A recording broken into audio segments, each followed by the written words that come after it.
Hello friends, welcome to TNTTH YouTube channel. இந்த வீடியோல நம்ம 8th standard social science half yearly எக்ஸாம்க்கான ஒரு ப்ரீவியஸ் இயர் ஒரிஜினல் क्वेश्चन பார்க்க போறோம். இந்த வீடியோக்கான லிங்க் நான் டிஸ்கிரிப்ஷன்ல கொடுக்குறேன். நீங்க வந்து பார்த்து தெரிஞ்சுக்கோங்க. நீங்க எங்களோட சேனலுக்கு புதுசு அப்படினா மறக்காம எங்களோட சேனலை வந்து சப்ஸ்கிரைப் பண்ணி பக்கத்துல இருக்க பெல் ஐகானை கிளிக் பண்ணுங்க. இந்த டிஸ்ட்ரிக்ட் மட்டும் இல்லாம மற்ற டிஸ்ட்ரிக்ட்ல நடந்த ப்ரீவியஸ் இயர் क्वेश्चंसும் வந்து டிஸ்கிரிப்ஷன்ல லிங்க் கொடுக்குறேன். நீங்க வந்து பார்த்து தெரிஞ்சுக்கோங்க. இப்போ வாங்க நம்ம வீடியோக்குள்ள போகலாம். First choose the correct answer கொடுத்திருக்காங்க. So 14 one words. சோ இதுல இருக்க ஒன் வேர்ட்ஸ்க்கு எல்லாத்துக்குமே நீங்க வந்து ஆன்சர்ஸ் வந்து மார்க் பண்ணி அதை வந்து தரவு பண்ணிக்கிட்டீங்கன்னா கண்டிப்பா இப்போ நடக்க போற எக்ஸாமுக்கு வந்து ரொம்ப ஹெல்ப்ஃபுல்லாக இருக்கும். நல்ல மார்க் உங்களால் வந்து ஸ்கோர் பண்ண முடியும். அடுத்த செகண்ட் ரோல் மேட்டர் என்ன அப்படின்னு பார்த்துருக்கீங்கன்னா ட்ரூ ஆர் ஃபால்ஸ் கேட்டிருக்காங்க. அடுத்த third one answer any 10 of the following question number 33 is compulsory. அதாவது 2 மார்க் கொஸ்டின்ஸ் கேட்டிருக்காங்க. ஏதாவது 10 கொஸ்டின்ஸ்க்கு வந்து நீங்கள் அட்டன் பண்ணால் போதும். பட் கொடுத்துருக்க கொஸ்டின்ஸ் எல்லாத்தையுமே நீங்கள் தரவு பண்ணிக்கிட்டிங்கன்னா உங்களுக்கு ரொம்ப யூஸ்ஃபுல்லாக இருக்கும். இப்போ வாங்க நம்ம என்னென்ன கொஸ்டின்ஸ் பார்க்கலாம். So 20 why Prince Henry is called Henry the Navigator and 21 list out any salient features of the permanent settlement. இதெல்லாம் வந்து ரிப்பீட்டடாக வந்து கேட்குற கொஸ்டின். அடுத்து 22 write a short note on tax law. இதுவும் வந்து ரொம்ப ரொம்ப இம்பார்ட்டண்டான கொஸ்டின். அடுத்து name the 3 presidency cities, state the types of soils. இது ஒவ்வொரு லாஸ்ட் இயரில் நடந்த ஹாஃப் இயர்லி எக்ஸாம்லேயும் வந்து ரிப்பீட்டடாக கேட்டிருக்காங்க. ஸோ இது வந்து இந்த கொஸ்டின் வந்து ரொம்ப ரொம்ப இம்பார்ட்டன்ட். அடுத்து டிஃபைன் வெதர், இதுவும் வந்து ரொம்ப இம்பார்ட்டண்டான கொஸ்டின். அடுத்து what are the causes of rural urban migration.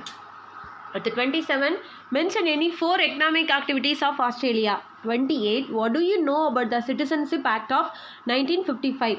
What does secularism mean? And 31 bring out the importance of UDHR. 31 who prints and issues paper currencies in India? What does mean by black money? இது ரிப்பீட்டடாக கேட்குற questions compulsory. இப்போ நடக்க போகிற half yearly எக்ஸாம்லேயும் கேட்பாங்க. So தரவு பண்ணிக்கோங்க. அடுத்து 33 how was the chief minister appointed? And fourth role matter என்ன அப்படின்னு பார்த்தீங்கன்னா answer the following details any 9. Question number 47 is compulsory. So 34 வந்து ஃபில்லிங் த பிளாங்க்ஸ் கேட்டிருக்காங்க. 35 வந்து மேட்ச் இட்.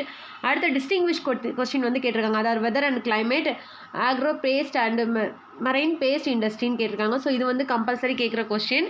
அடுத்து 37 write and essay second Carnatic war.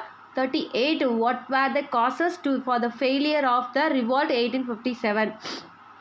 39 describe the national policy on education.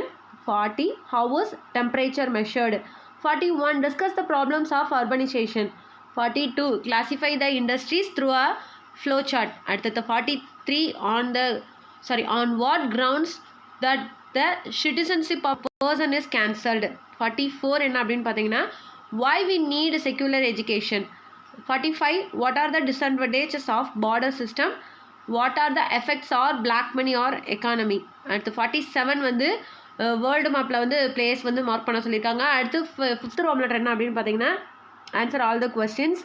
So 8 mark question trace the origin and growth of Madras or classify the explain the soil. So இது வந்து ரொம்ப ரொம்ப important question. So இந்த 2 கொஸ்டினுமே வந்து தரவு பண்ணிக்கோங்க. அடுத்து 49 வந்து சேம் இந்தியா மேப்பில் வந்து மார்க் பண்ண சொல்லியிருக்காங்க. இந்த வீடியோக்கு நான் லிங்க் நான் டிஸ்கிரிப்ஷனில் கொடுக்குறேன், பார்த்து தெரிஞ்சுக்கோங்க. இந்த வீடியோ பிடிச்சிருந்தா லைக் பண்ணுங்கள், ஷேர் பண்ணுங்கள், மறக்காமல் உங்களோட கருத்துக்களை கமெண்ட் பாக்ஸில் டைப் பண்ணுங்கள். தேங்க்யூ.